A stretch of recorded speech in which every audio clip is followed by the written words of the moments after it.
Big boss season 7-ൽ രാവിലെ ആര്യനും അനീഷും തമ്മിൽ മുട്ടനടിയായിരുന്നു. കാരണം ആര്യൻ പോയി ഫ്രിഡ്ജിൽ നിന്ന് എന്തോ എടുത്ത് കഴിക്കുന്നുണ്ടായിരുന്നു, എന്തോ ഒരു സാധനം.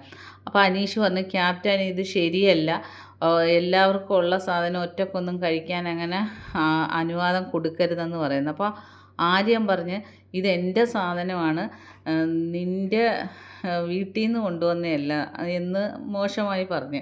അപ്പോൾ അനീഷ് പറഞ്ഞത് നിൻ്റെ വീട്ടിൽ പോയി പറയാൻ പറഞ്ഞു.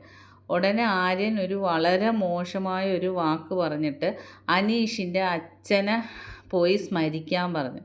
അപ്പോൾ അനീഷ് പറഞ്ഞെടാ, പിതാവെന്ന വാക്കിൻ്റെ മാന്യതയും ബഹുമാനവും നിനക്ക് അറിയാവോടാന്ന് ചോദിക്കുന്നു.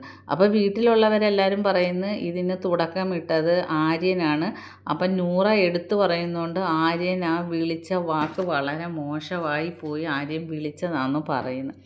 അപ്പോൾ അനീഷ് പറയുന്നു, നീ യഥാർത്ഥ യോദ്ധാവിനെ കണ്ടിട്ടില്ലടാന്ന് പറയുന്നു. അപ്പം മസ്താനി പറഞ്ഞ്, ഇതെന്ത് ബാഹുബലിയാണ്, ഇതാരെന്ന് അനീഷിനോട് ചോദിക്കുന്നു. അനീഷ് ചുട്ട മറുപടി തന്നെയാണ് ആര്യന് കൊടുത്തത്. എന്തായാലും ലാലേട്ടൻ ഒരുപക്ഷെ